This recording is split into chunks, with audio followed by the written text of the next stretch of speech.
और इस वक्त एक अहम खबर मिल रही है। एसटी हसन के बयान का सलमान खुर्शीद ने विरोध किया है।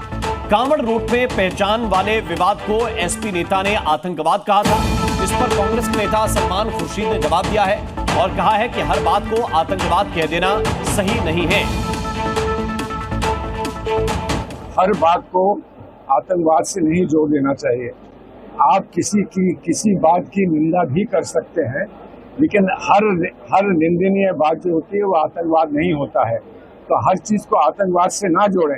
आतंकवाद का एक अपना घनिष्ठ समस्या हमारे सामने है, उससे हम जिस तरह का भी सामना कर रहे हैं हम लोग सब मिलकर कर रहे हैं। और भोपाल में मुहर्रम के दौरान ऐसा पोस्टर लगा जिस पर विवाद छिड़ गया है, क्योंकि पोस्टर में महिलाओं को पर्दे में रहने की चेतावनी दी गई है और साथ ही गैर मुस्लिमों से दूर रहने की हिदायत भी दी गई। इस्लामी कानून की हिमायत करने वाला पोस्टर तो वायरल हो गया, लेकिन लगाने वाले का अब तक पता नहीं चल पाया है। पोस्टर में ईमेल के जरिए मुस्लिम महिलाओं से क्या अपील की जा रही है, देखिए इस रिपोर्ट में।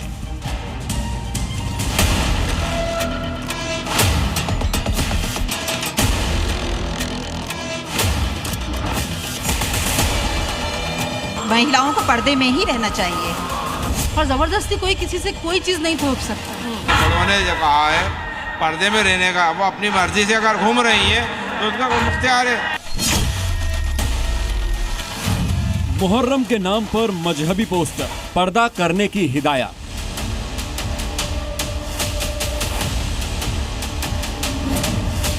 पोस्टर में ईमेल आईडी, शिकायत पर गैर मुसलमानों से आजादी। भोपाल में मुहर्रम में ताजिया जुलूस के दौरान एक पोस्टर लगाया गया जिसमें मुस्लिम महिलाओं को बुर्का पहनने का तरीका बताने के साथ ही पर्दा करने की चेतावनी भी दी गई। साथ ही मुस्लिमों के लिए कई तरह की हिदायत भी दी गई हैं। सबसे पहले आप वो पोस्टर देखिए, उस पर लिखे एक लाइन को पढ़िए। पर्दे का ख्याल रखें, अपने मजहब और बाप भाइयों की इज्जत का ख्याल रखें, भेड़ियों के शिकार से बचें। अगर कोई इस्लाम की शहजादी गैर संगठन में फंस गई है और निकलना चाहती हो तो amirzimuddin@gmail.com पर संपर्क करें। साथ ही पर्दे में 2 महिलाओं की फोटो लगाकर ये बताने की कोशिश की गई है कि इस्लाम के मुताबिक कैसे पर्दा करना चाहिए। कि कैसे पर्दा करें कैसे ना करें, ये देखेंगे तो आधा हिजाब यदि चेहरे में दिख रहा है तो इसमें क्रॉस लगाया गया, यानी ऐसे पर्दा नहीं करना है। जबकि ये पर्दे की सही इन्होंने फोटो दर्शाई है और कहा है कि पर्दा किसी भी प्रकार से ना छोड़ें।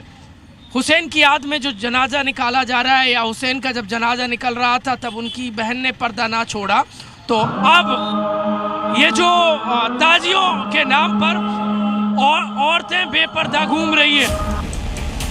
पोस्टर में पर्दा करने के साथ ही मुस्लिम महिलाओं को गैर मुस्लिमों से बचाने के लिए कांटेक्ट करने की अपील की गई है। ये पोस्टर किसने लगाई अब तक ये पता नहीं चल पाया है, लेकिन इलाके के मुस्लिम पोस्टर पर लिखी बातों से सहमत होने के साथ ही इस कदम को सही बता रहे हैं। तो कुछ नहीं है, अगर संगठन में अगर फंस गया है गैर में तो वो संगठन से संपर्क भी कर सकते हैं, आना चाहता है निकालेंगे, कोई नहीं है। इसके साथ ही पोस्टर पर सबसे ऊपर लिखा है कि हुसैन का जनाजा देखकर भी सैयदा जैनब ने पर्दा नहीं छोड़ा था, लेकिन आज की महिलाएं ताजिए के जुलूस में बेपर्दा घूम रही हैं। इसको लेकर जब स्थानीय लोगों से सवाल किया गया तो उन्होंने महिलाओं पर पाबंदी की वकालत की और पोस्टर में लिखी बातों को इस्लामिक बताया। इसको करबला से करा गया है। वो इमाम हुसैन की जो बहन थी बीवी जैनब, तो वो इतने जुल्म के बाद भी वो बेपर्दा नहीं हुई। तो आज ये लोग जो मुरागा लेडीज आ रही हैं बेपर्दा घूम रही हैं कर करके, उसके लिए समझाने के लिए।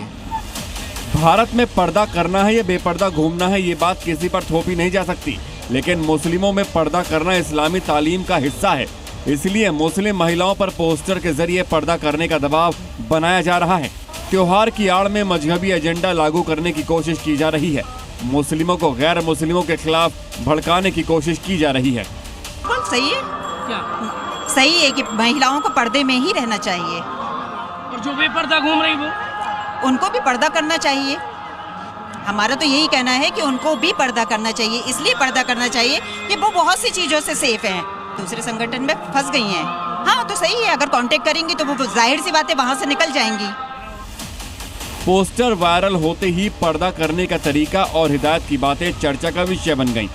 साथ ही पोस्टर लगाने की तलाश भी की जा रही है। लेकिन एक बात तो साफ है कि पोस्टर लगाने वाला मजहबी होने के साथ ही कट्टरपंथी भी है, जिसका मकसद महिलाओं पर इस्लामिक कानून थोपना और गैर मुसलमानों के संपर्क में आने से रोकना है। भोपाल से प्रमोद शर्मा की रिपोर्ट, जी मीडिया।